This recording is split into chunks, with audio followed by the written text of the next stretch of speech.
क्या आप भी बार बार नकारात्मक सोच में उलझ जाते हैं? क्या हर छोटी बात पर चिंता और डर हावी हो जाता है? अगर हाँ, तो ये वीडियो आपकी जिंदगी बदल सकता है। आज हम बात करने वाले हैं एक ऐसी किताब की जो सिखाती है कैसे नकारात्मक सोच को रोका जाए और अपने दिमाग को पॉजिटिविटी की ओर मोड़ा जाए। तो चलिए सीखते हैं स्टॉप नेगेटिव थिंकिंग। किताब से कुछ ऐसे सरल लेकिन शक्तिशाली तरीके जो आपके सोचने का तरीका ही बदल देंगे। क्या आपने कभी महसूस किया है कि आपका मन खुद ही आपके खिलाफ साजिश कर रहा है? जैसे ही कोई छोटी सी बात गलत होती है, अचानक से दिमाग में हजारों नकारात्मक ख्याल दौड़ने लगते हैं। मैं कभी कुछ ठीक से नहीं कर पाता, लोग मुझे पसंद नहीं करते, जरेनिया, शायद मैं ही गलत हूं। स्टॉप नेगेटिव थिंकिंग किताब का पहला अध्याय बिल्कुल इसी दर्द से शुरुआत करता है। यह अध्याय हमारे सबसे पुराने और सबसे खतरनाक दुश्मन की पहचान कराता है, हमारे अपने विचार। ये विचार जो दिखते तो सिर्फ सोच की तरह हैं, लेकिन असल में ये वो चुपचाप बढ़ती जंजीरें हैं जो हमें अंदर ही अंदर तोड़ती रहती हैं। लेखक हमें एक साधारण लेकिन गहरी सच्चाई से रूबरू कराते हैं। Negative thinking isn't just a habit, it's a mental trap. ये वो जाल है जिसमें हम बार बार फंसते हैं क्योंकि हमें लगता है कि हम इसे कंट्रोल ही नहीं कर सकते। हम मान बैठते हैं कि ये सोच हमारी रियलिटी है, जबकि ये महज हमारे मन का भ्रम होता है। इस अध्याय में बताया गया है कि कैसे ये नकारात्मक सोच धीरे धीरे हमारे आत्मविश्वास को खा जाती है, जैसे दीमक लकड़ी को चुपचाप खोखला करती है। शुरुआत होती है एक छोटी सी गलती से, एक असफल इंटरव्यू, किसी का गलत बर्ताव या फिर खुद से की गई कोई उम्मीद जो पूरी नहीं हो पाती। लेकिन दिमाग उसे घटना को पकड़कर 100 और कहानियां गढ़ लेता है। Maybe I am not good enough, I always mess things up, why does this always happen to me. इन सब बातों में सबसे खतरनाक बात यह है, हम इन ख्यालों पर यकीन करने लगते हैं, और एक बार जब यह विश्वास बन जाता है तो हमारा व्यवहार, हमारी सोच और हमारी पूरी जिंदगी उसी हिसाब से ढलने लगती है। हम अपने ही अंदर सीमाएं खींच लेते हैं। लेखक कहते हैं, negative thoughts feed on repetition. जितना हम इन्हें सोचते हैं, ये उतनी ही गहराई से हमारे सबकॉन्शियस में बैठती जाती हैं, और फिर शुरू होता है सेल्फ सैबोटाज का दौर। हम वो मौके नहीं लेते जहां आगे बढ़ सकते हैं। हम उस राह पर चलने से डरते हैं जहां बदलाव की संभावना हो। लेकिन इसी अध्याय में उम्मीद की एक रोशनी भी दिखाई देती है। आपके विचार तथ्य नहीं हैं। जी हाँ, लेखक कहते हैं कि आपके विचार, खासकर नकारात्मक विचार, हमेशा सच्चे नहीं होते। ये सिर्फ एक परसेप्शन है, हमारी कंडीशनिंग, पास्ट एक्सपीरियंसेस और फियर्स का मिला जुला असर। इस अध्याय में यह भी बताया गया है कि हमें अपने विचारों से अलग होकर उन्हें ऑब्जर्वर की तरह देखना सीखना होगा। जैसे कोई बाहर खड़ा इंसान किसी फिल्म को देख रहा हो, वैसे ही अपने विचारों को देखना, उन्हें जज किए बिना समझना, यही पहला कदम है नेगेटिव थिंकिंग को रोकने का। जब हम यह समझ जाते हैं कि हर नकारात्मक विचार सच नहीं है, तब हमारे पास एक नई शक्ति आती है, द पावर ऑफ चॉइस। अब हम तय कर सकते हैं कि किस सोच को पकड़ना है और किसे छोड़ देना है। यही जागरूकता, अवेयरनेस, हमारी सबसे बड़ी ताकत है। इस अध्याय को पढ़ते हुए हर कोई खुद से जुड़ जाता है, क्योंकि ये दर्द हम सभी ने महसूस किया है। हम सब ने वो रातें जानी हैं जहां सोच सोच कर नींद उड़ जाती है, जहां खुद से ही इतनी लड़ाई होती है कि और कुछ नजर नहीं आता। लेकिन ये अध्याय सिखाता है कि हम उस अंधेरे में फंसे रहने के लिए नहीं बने हैं। हम सोच सकते हैं और इसलिए बदल भी सकते हैं। कभी कभी जिंदगी ऐसी लगने लगती है जैसे कोई अंतहीन दौड़ हो, जहां हम हर समय थके हुए होते हैं, लेकिन फिर भी रुक नहीं सकते। ऐसे ही समय में जब हमारा मन बार बार नेगेटिव थॉट्स की तरफ खींचता है, तो हम खुद से पूछते हैं, क्यों मैं ही बार बार इस जाल में फंसता हूं? चैप्टर 2 इसी सवाल का जवाब देता है। इस अध्याय में लेखक एक ऐसी बात से पर्दा उठाते हैं जो पहले तो चौंकाती है, लेकिन धीरे धीरे एक गहरी समझ बनकर दिल को छूने लगती है। हमारी नकारात्मक सोच का एक बहुत बड़ा हिस्सा हमारी आदत बन चुकी है। हाँ, यही वो आदत है जो हम जाने अनजाने में सालों से पालते आ रहे हैं। कभी बचपन के तानों से, कभी असफलताओं से, तो कभी समाज की उम्मीदों से हमारे अंदर ये कंडीशनिंग बनती चली गई।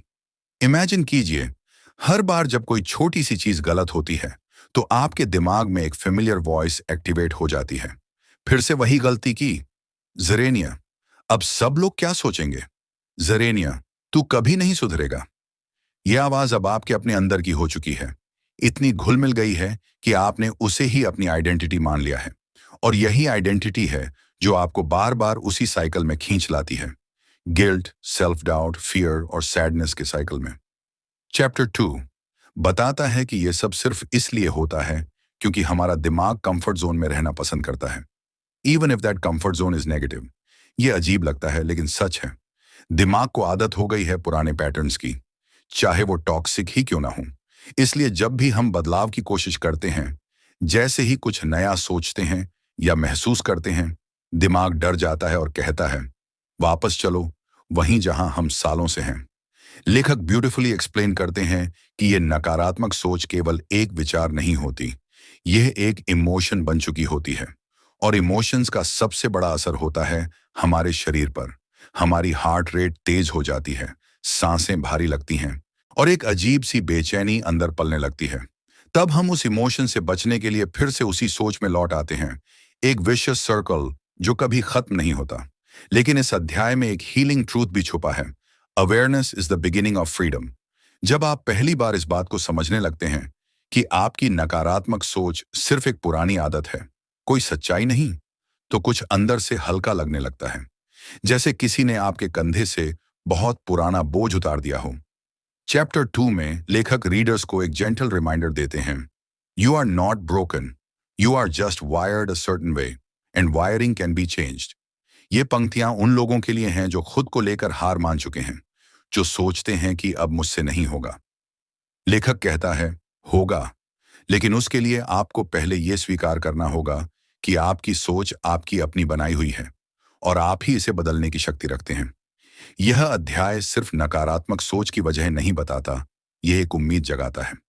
यह सिखाता है कि हर बार जब आप खुद को नीचा महसूस करते हैं, तब आप चॉइस कर सकते हैं कि क्या आप फिर उसी पुराने पैटर्न को चुनेंगे या एक नई सोच की तरफ बढ़ेंगे, क्योंकि अंत में हमारे विचार ही हमारी दुनिया बनाते हैं।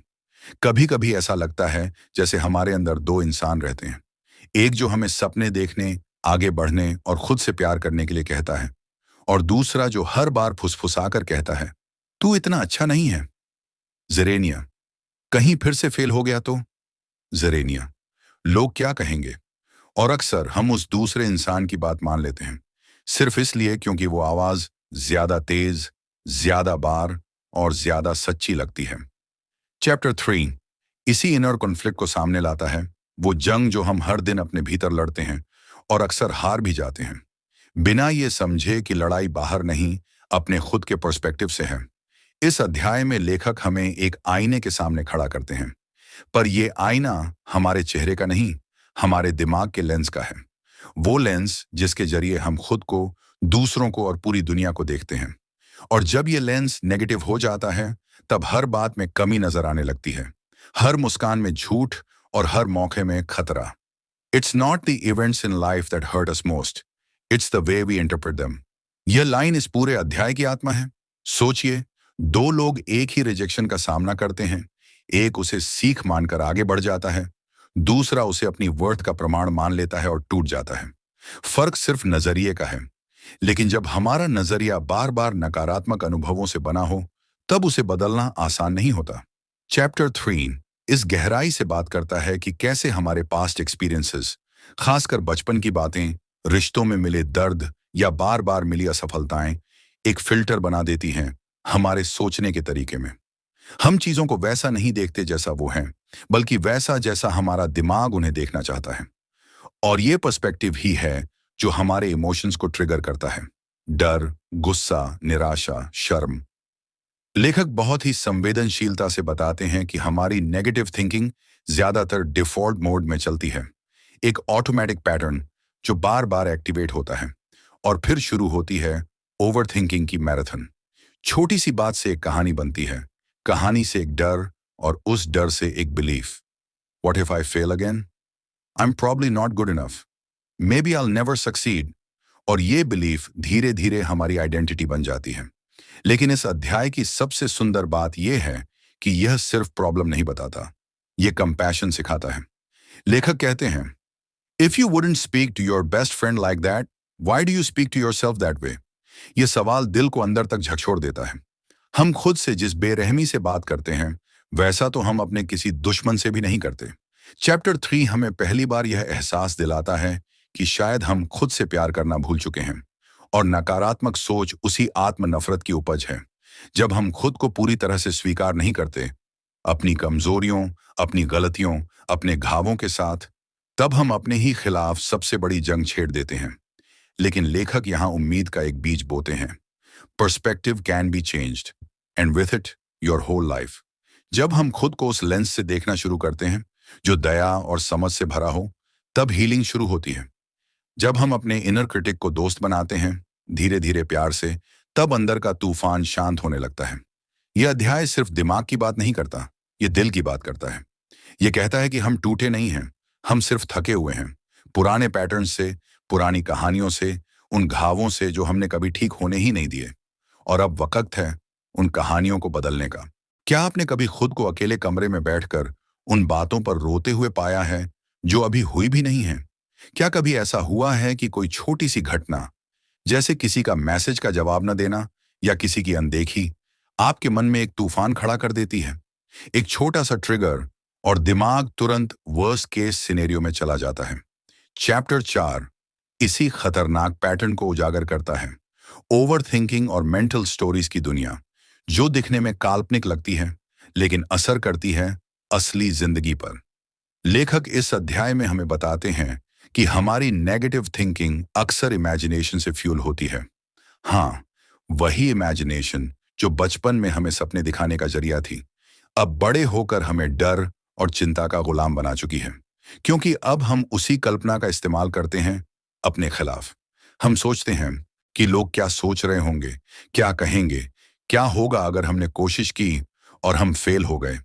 हम ऐसे ऐसे दृश्य बना लेते हैं अपने दिमाग में जो असलियत से कोसों दूर होते हैं। पर हमारे दिल की धड़कन, हमारे डर और हमारे आंसू उन्हें सच मान लेते हैं। What if they leave me? What if I lose everything? What if I'm never enough? ये सवाल नहीं होते, ये मानसिक जेलें होती हैं, और हम खुद ही अपने कैदी भी होते हैं और जेलर भी।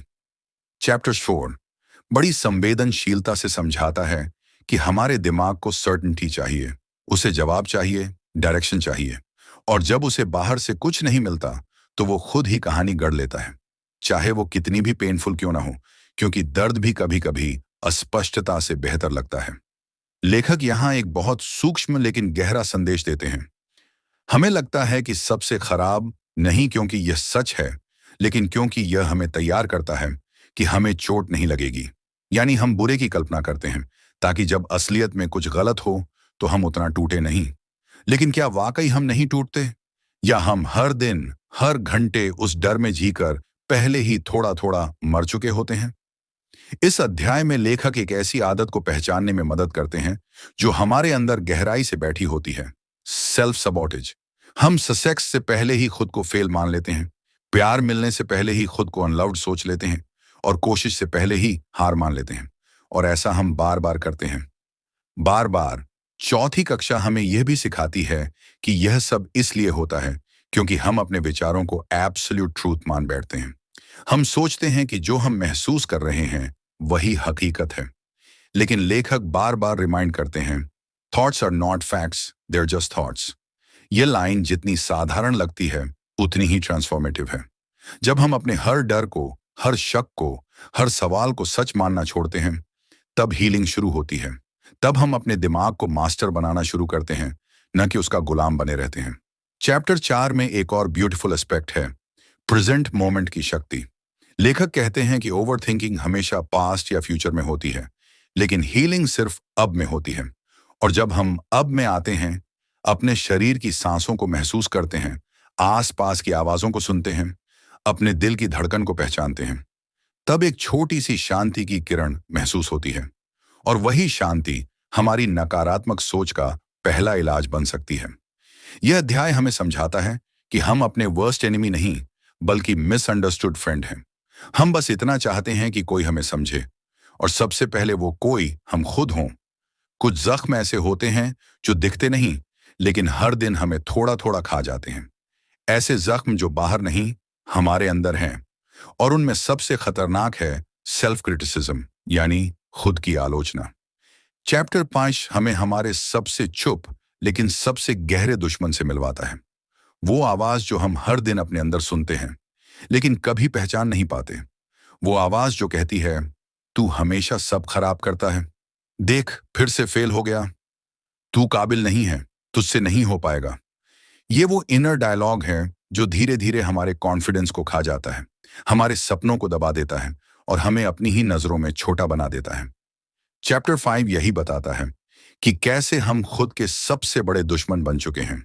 और शायद सबसे दुखद बात यह है कि हमें पता भी नहीं चलता कि हम ये कब से कर रहे हैं।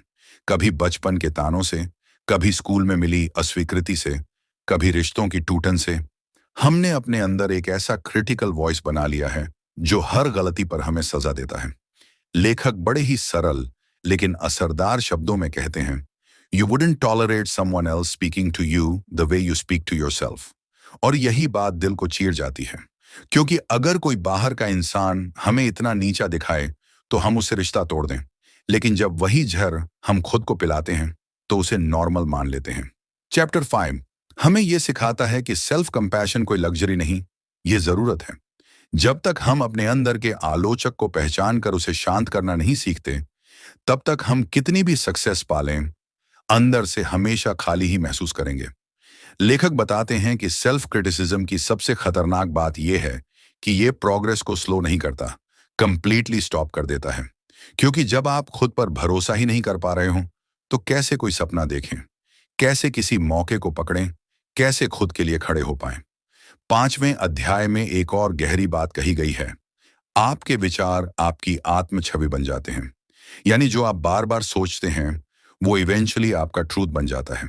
और जब हम हर रोज खुद को बेकार, असफल या अयोग्य समझते हैं तो हमारा सबकॉन्शियस माइंड उसी इमेज को एक्सेप्ट कर लेता है और वही हमारा व्यवहार, हमारे डिसीजंस और हमारा फ्यूचर बनाता है। लेकिन इस दर्द के बीच इस अध्याय में उम्मीद की एक रोशनी भी है। लेखक कहते हैं कि सेल्फ क्रिटिसिज्म को खत्म करने का पहला कदम है अवेयरनेस। जब आप उस इनर वॉइस को पहचान लेते हैं, जब आप उसे पकड़ कर कहते हैं, रुको, ये मैं नहीं हूं, ये बस मेरी कंडीशनिंग है, तब पहली बार आप खुद को उस दर्द से अलग करना शुरू करते हैं। फिर आता है दूसरा कदम, रीफ्रेमिंग, यानी खुद से वो बातें कहना जो आप अपने सबसे अच्छे दोस्त से कहोगे। तूने कोशिश की और यही बड़ी बात है, गलतियां सब करते हैं, तू भी इंसान है, तू अकेला नहीं है और तू अभी भी वर्थी है। ये बातें कोई मोटिवेशनल कोट नहीं है, ये हीलिंग की लैंग्वेज है। चैप्टर 5 हमें यह समझाने की कोशिश नहीं करता कि नेगेटिव थॉट्स कभी नहीं आएंगी, बल्कि यह सिखाता है कि जब भी आए आप उन्हें कैसे रिस्पॉन्ड कर सकते हैं, कैसे खुद को सहारा दे सकते हैं, कैसे अपनी ही तरफ खड़े हो सकते हैं। इस अध्याय को पढ़ते हुए लगता है जैसे कोई आपके कंधे पर हाथ रखकर कह रहा हो, मैं जानता हूं तुम थक चुके हो, लेकिन अब खुद के दुश्मन मत बनो, खुद से दोस्ती कर लो, वहीं से बदलाव शुरू होगा। और शायद यही असली फ्रीडम है, जब आप खुद को अपनाना शुरू करते हैं, पूरी तरह, बिना शर्त। अगर आपको ये वीडियो अच्छा लगा हो तो इसे उन लोगों तक जरूर पहुंचाएं जिन्हें इसकी सबसे ज्यादा जरूरत है।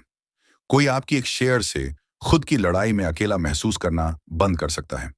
और हाँ, ऐसे ही और इंस्पायरिंग और हीलिंग कंटेंट के लिए चैनल को सब्सक्राइब जरूर करें, क्योंकि हम मिलकर एक ऐसी दुनिया बना सकते हैं जहां नेगेटिविटी से नहीं, पॉजिटिविटी से शुरुआत होती है।